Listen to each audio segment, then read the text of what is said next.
demostrado ser de las más estables en cuanto a crecimiento y generación de divisas. El turismo es una industria sin humo porque crea empleos directos e indirectos, alimenta la construcción vial, alimenta la acopio, de recursos suplementarios en monedas fuertes, y todo esto permite un mejor desarrollo económico y social. De tal modo, los países receptores de turismo consideran de interés público esta actividad en razón de los innegables beneficios que produce y que incluso tiene repercusiones fiscales por lo que es el acopio de impuestos indirectos en servicios como restaurantes, aeropuertos, taxis, buses, hoteles, en general el comercio, y también en cuanto a tasas por entradas a museos, parques nacionales, etc. Al ser esto así, entonces confluyen intereses tanto del Estado y sus instituciones como también de los sujetos privados. Dado esto, entonces el Estado comienza a regular la actividad turística dentro de su territorio. ¿Cómo lo hace? Bueno, primero lo hace regulando desde el punto de vista constitucional el derecho que tienen todas las personas a un ambiente sano y ecológicamente equilibrado, y diciendo que es deber de él, del mismo Estado, garantizar, defender y preservar ese derecho. De esta forma tutela el ambiente como un derecho de todas las personas, y que es de importancia capital en el tema que estamos tratando, por cuanto el turismo que nos interesa más a nosotros ahorita es el turismo ecológico. Así, también dentro de los fines de la República, del artículo 89, está proteger las bellezas naturales. Okay. Ahora, ¿cómo ya tutela directamente o cómo ya comienza a regular directamente la actividad turística? Bueno, el Estado crea el Instituto Costarricense de Turismo con 4 fines: fomentar el ingreso y permanencia de visitantes extranjeros al país, promover la construcción de edificaciones de habitación y recreo para los turistas, realizar la propaganda en el exterior para dar a conocer al país y atraer turismo, y promover y vigilar la actividad privada de turismo en el país. Para llevar a cabo estos 4 fines, le da una serie de funciones al ICT. Por ejemplo, construir, arrendar y administrar hoteles y otras edificaciones, campos de deporte y entretenimiento adecuado al descanso, siempre y cuando la iniciativa privada no actúe en forma satisfactoria. También le da la función de realizar la propaganda para dar a conocer al país y así incrementar la afluencia de visitantes. Le da la función de promover y establecer cualquier actividad para atraer el turismo, proteger y dar a conocer construcciones o sitios de interés histórico, natural o de importancia científica, mantenimiento de los parques nacionales y la custodia y preservación de 2 kilómetros alrededor de los cráteres de los volcanes del país. También da una función residual, al igual que la primera, que era la de creación, administración y construcción de hoteles, que el ICT la puede hacer, pero solo si no satisface la demanda la iniciativa privada. En este caso, vamos a tener otra actividad residual que va a ser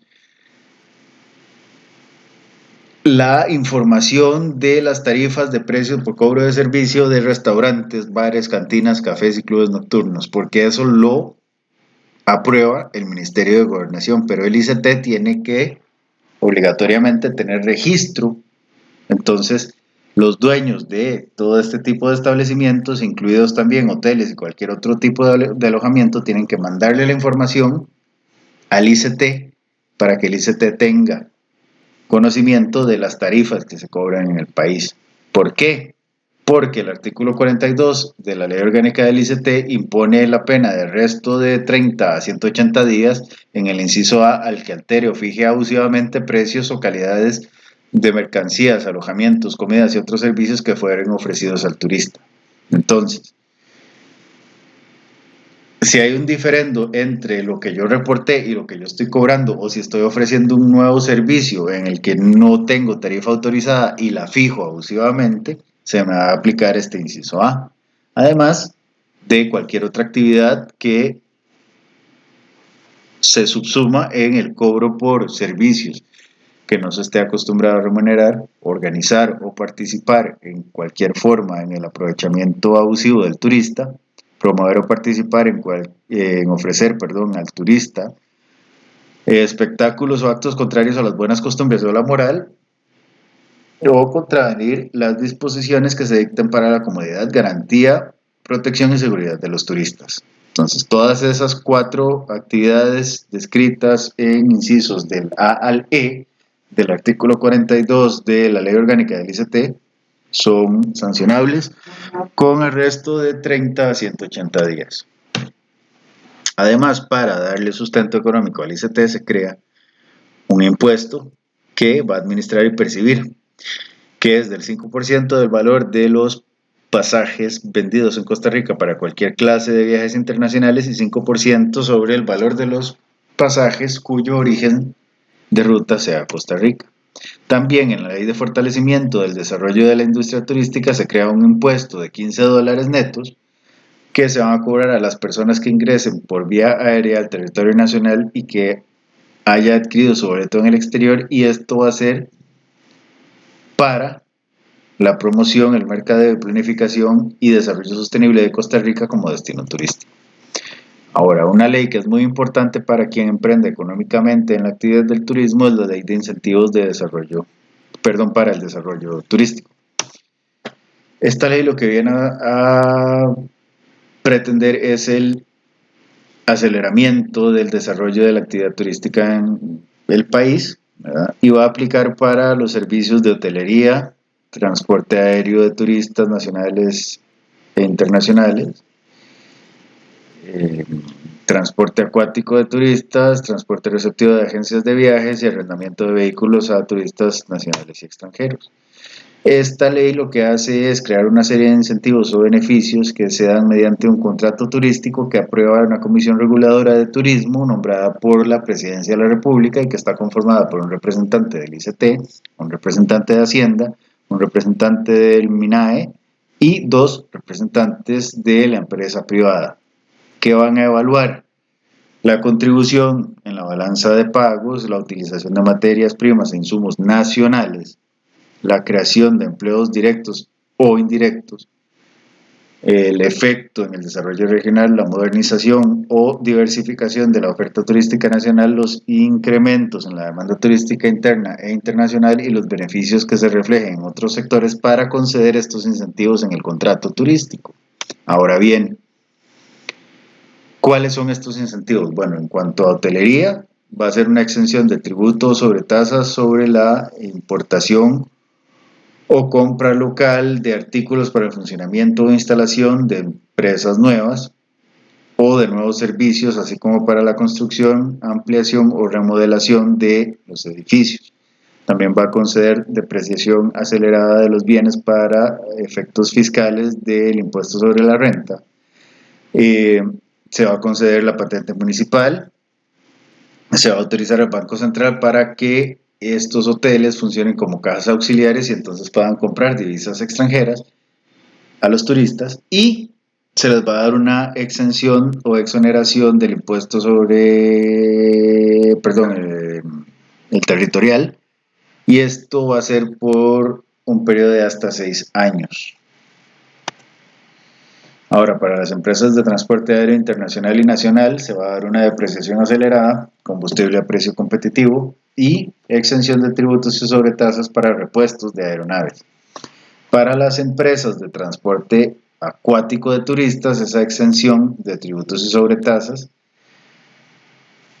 para la construcción, ampliación o remodelación de muelles y otros lugares destinados a embarque y desembarque de turistas así como para la construcción y mantenimiento de marinas, balnearios y acuarios destinados a la atención del turismo, va a ser uno de los beneficios. También la depreciación acelerada, la exoneración de tributos y sobretasas para la importación o compra local de aeronaves, de naves acuáticas destinadas al transporte turístico de pasajeros.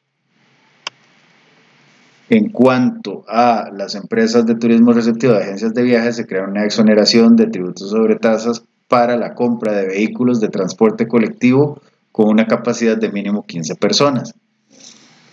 Para las empresas de arrendamiento de vehículos a turistas extranjeros y nacionales, se crea una exoneración del 50% de impuestos de importación a vehículos automotores.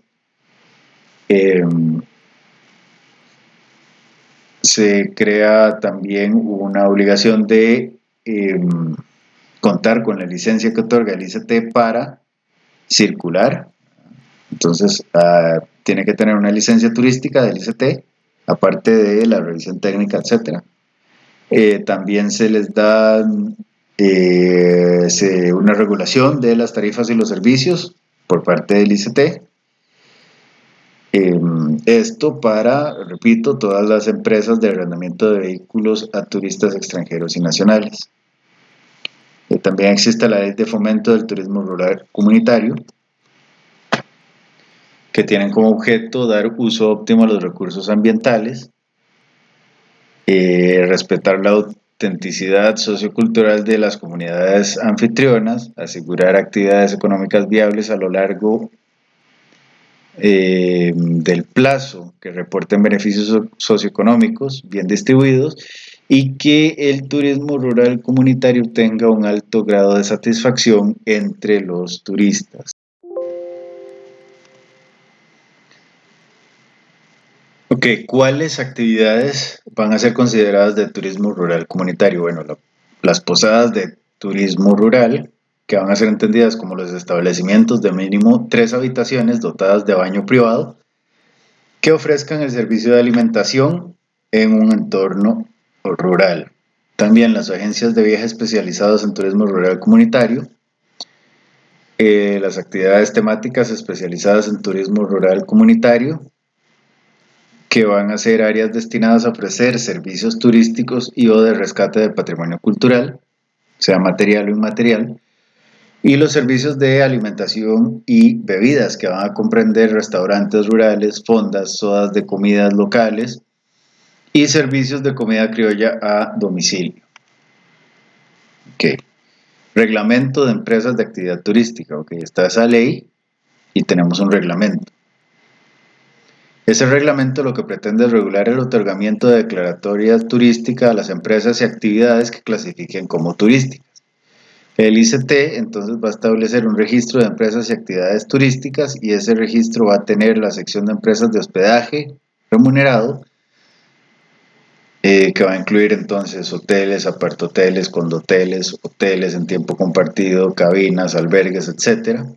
La sección de agencias de viajes, la sección de restaurantes, la sección de arrendadoras de vehículos, la sección de transporte marítimo, la sección de transporte aéreo, la sección de congresos y convenciones. Toda solicitud para declaratoria de empresa o actividad turística entonces debe presentarse al Instituto Costarricense de Turismo y debe ser suscrita por el interesado o el representante legal si es persona jurídica y con la firma debidamente autenticada. Se debe especificar entonces la actividad que se va a desarrollar, el lugar donde se va a llevar a cabo la actividad o la operación, el nombre comercial, el lugar y medio para recibir notificaciones. Y además de esos requisitos, los requisitos del artículo 8, que bueno, va a ser un certificado de carencia de antecedentes penales, certificación, registro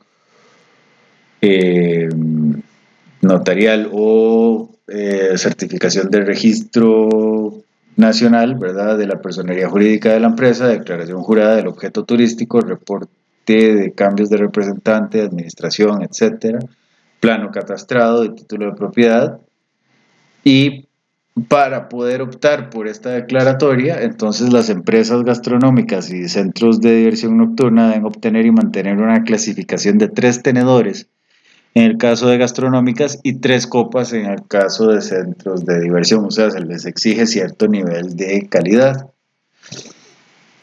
También existe una ley reguladora de agencias de viajes que lo que va a hacer es eh, considerar como agencia de viaje a cualquier persona natural o jurídica dirigida a servir de intermediario entre viajero y el prestatario de servicios utilizados por estos viajeros. Entonces, el ICT tiene que conocer y resolver todo asunto relacionado con la aplicación de esta ley reguladora de agencias de viajes. Se le da la facultad a cualquier turista perjudicado para recurrir al ICT, a sus representantes en el extranjero o autoridades diplomáticas o consulares para poner la denuncia. Y se establece que incurrirá en responsabilidad propia la agencia de viajes que hubiere vendido al público servicios de transporte, hoteleros u otros servicios turísticos sin el consentimiento expreso de quien deba prestarlos. La propaganda sobre las excursiones deberá especificar con toda claridad el nombre de los porteadores, hoteles y empresas dueñas de los vehículos que proveerán los servicios. Que también influye para este tipo de actividades la ley sobre la zona marítimo terrestre, que bueno, me va a decir que esta zona es perteneciente al Estado, es inalienable y es imprescriptible, por ser bien demanial, lo que significa que es bien del Estado, que nadie se la puede quitar y no aplica la prescripción positiva, es decir, la usucapión. El ICT, ¿verdad?, va a tener en nombre del Estado la vigilancia superior y general sobre la zona marítimo terrestre. Pero además del ICT va a tener competencia la municipalidad del lugar para velar directamente por el cumplimiento de las normas de esta ley de zona marítimo terrestre en cuanto a lo que es dominio, desarrollo, aprovechamiento y uso de zona marítimo terrestre y en especial de las áreas turísticas de los litorales. Ahora, en caso de desaveniencia o contradicción entre la municipalidad y el ICT, prevalece el ICT por cuanto el artículo 2 nos dice que el ICT tiene superior y general vigilancia. Okay. Ahora, la utilidad de la zona marítimo terrestre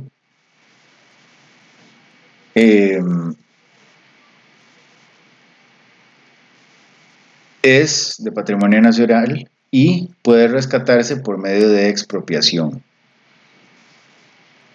Eso creo que es bien conocido por todos. La zona marítimo terrestre, por ser del Estado, le pertenece a todos y no puede haber privatización de esa zona. Entonces, si hay algún tipo de privatización ahí, se puede rescatar por medio de expropiación.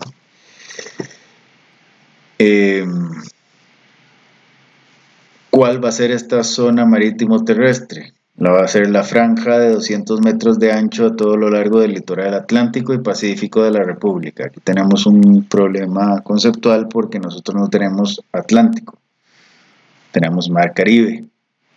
Entonces, cabe señalar porque por algún tecnicismo legal podría haber lo que se conoce popularmente como portillo en este artículo, por cuanto no hay litoral atlántico en el país. La zona marítimo terrestre también debe entenderse que comprende islas, islotes, peñascos marítimos y toda tierra o formación natural que sobresalga del nivel del océano dentro del mar territorial de la República. El instituto es costarricense de turismo, ¿verdad? Es el que va a llevar este registro, o un registro, perdón, general de las concesiones en esta zona. Para lo que son planos de desarrollo urbanos o turísticos que afecten esta zona, debe contar con la fiscalización y aprobación del INBU y el ICT. Otra norma que tiene que ver con la actividad turística es la ley forestal. La ley forestal lo que establece es una función esencial y prioritaria del Estado para velar por la conservación, protección y administración de bosques y producción y aprovechamiento de recursos forestales en el país. Además, pretende generar empleo e incremento del nivel de vida de la población rural. Entonces, lo que va a hacer es prohibir la corta o el aprovechamiento de los bosques en parques nacionales, reservas biológicas, manglares, zonas protectoras, refugios de vida silvestre y reservas forestales porque son del Estado y por tanto bienes demaniales que no pueden ser sacados del dominio y propiedad del Estado. Entonces, en cuanto al patrimonio natural, el Estado puede realizar o autorizar labores de investigación, capacitación y ecoturismo. Eso sí, esas son labores que son autorizadas. ¿Okay? Y las aprueba el MINAE, quien va a definir cuándo corresponde a la realización de la evaluación de impacto ambiental. También influye la Ley de Biodiversidad. Esta ley es para conservar la biodiversidad y el uso sostenible de recursos. ¿Okay? Y va a tener, entonces una serie de funciones que se le van a encomendar al Estado, ¿verdad? No vamos a entrar en detalles por no ser de tanta relevancia para el tema. Lo que nos interesa saber ahorita es que esta ley es la que va a crear el Sistema Nacional de Áreas de Conservación, que va a integrar las competencias en materia forestal, vida silvestre, áreas protegidas y el Ministerio de Ambiente y Energía para dictar políticas, para planificar y ejecutar procesos dirigidos a lograr la sostenibilidad en el manejo de los recursos naturales de Costa Rica, y para eso la Dirección General de Vida Silvestre, la Administración Forestal del Estado y el Servicio de Parques Nacionales van a ejercer sus funciones y competencias como una sola instancia, ¿verdad? Mediante la estructura administrativa del Sistema Nacional de Áreas de Conservación. En cuanto a la Ley Orgánica del Ambiente, entonces esta ley lo que hace, entre otras cosas, es definir al ambiente como el sistema constituido por elementos naturales que lo integran y sus interacciones e interrelaciones con el ser humano. Y entonces, lo que se hace mediante esta ley es dotar a los costarricenses y al Estado con instrumentos para tutelar el ambiente sano y ecológicamente equilibrado. Y va a hacer una clasificación de las áreas silvestres protegidas en reservas forestales, zonas protectoras, parques nacionales, reservas biológicas, humedales, monumentos nacionales, refugios naturales nacionales de vida silvestre, etc. Y los va a ir definiendo. Por ejemplo, tenemos los monumentos naturales, que van a ser los lugares u objetos naturales que, por su carácter único o excepcional, belleza escénica, valor científico, se reserva incorporarlos a un régimen de protección y van a ser creados por el MINAE y administrados por las municipalidades.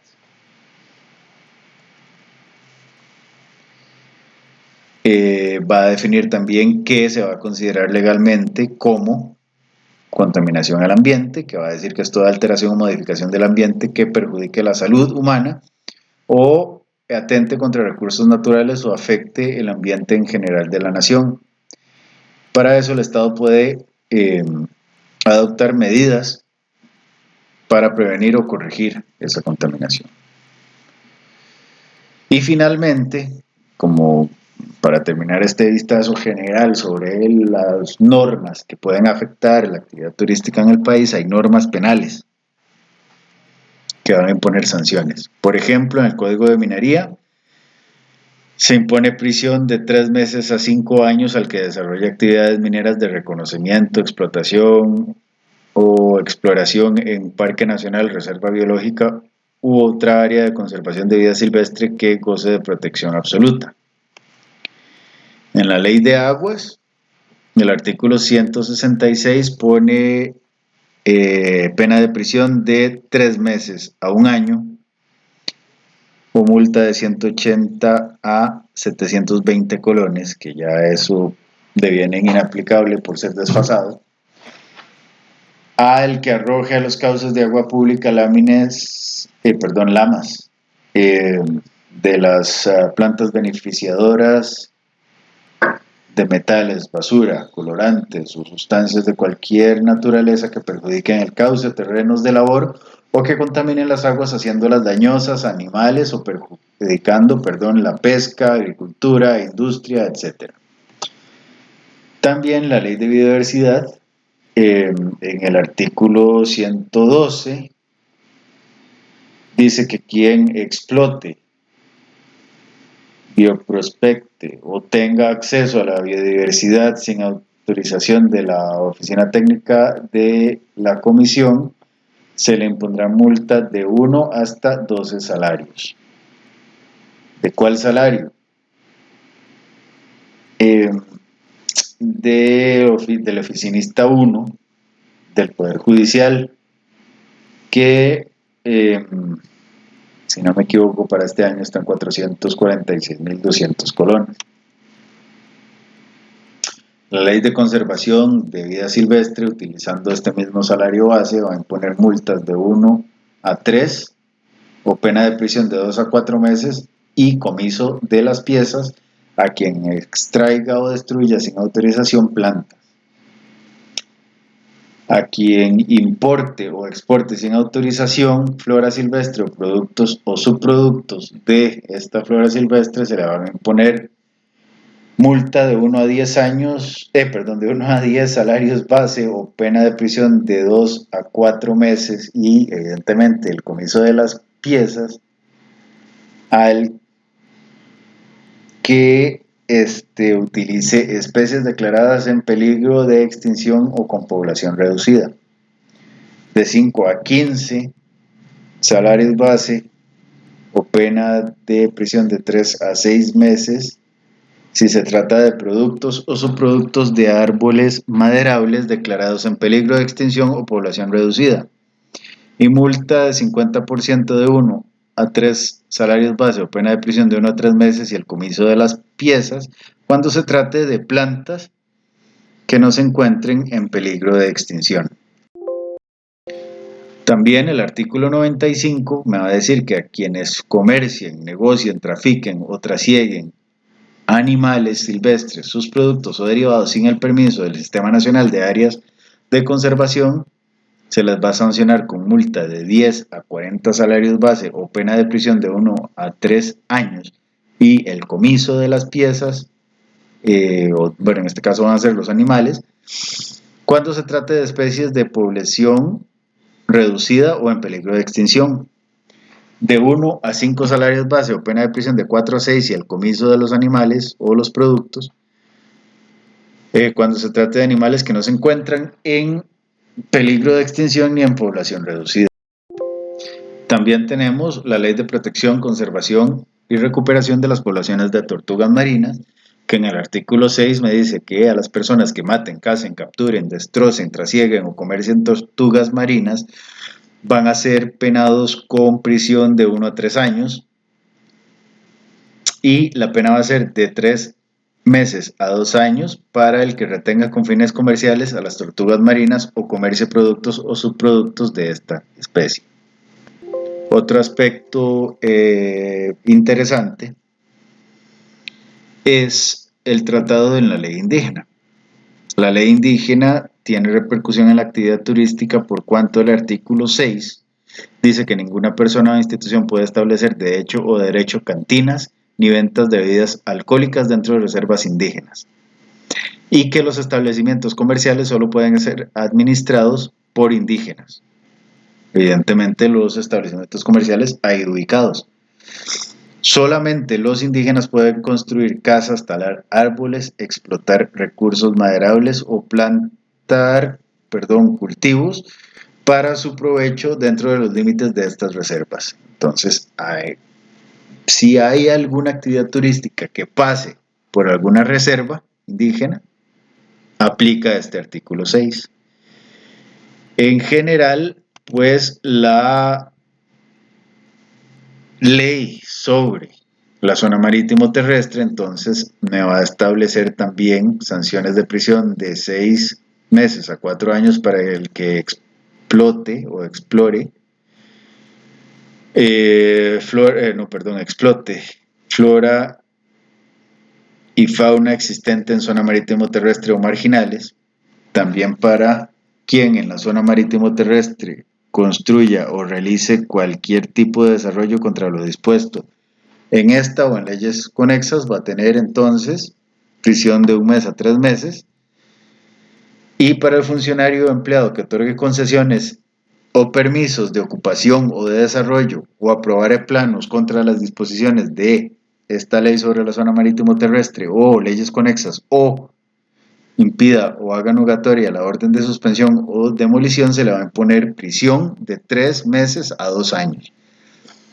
Y además, despido sin responsabilidad patronal. Y si el funcionario fuera de elección popular, entonces va a perder la credencial del Tribunal Supremo de Elecciones. El objetivo de esta breve presentación era, pues, más o menos dar una pincelada a manera general de toda la normativa nacional que tiene implicaciones en la actividad económica turística, pues para que puedan tener una idea de los beneficios y de las responsabilidades que el ordenamiento jurídico impone a las personas que emprendan esta actividad y pues que les sea de provecho. Gracias.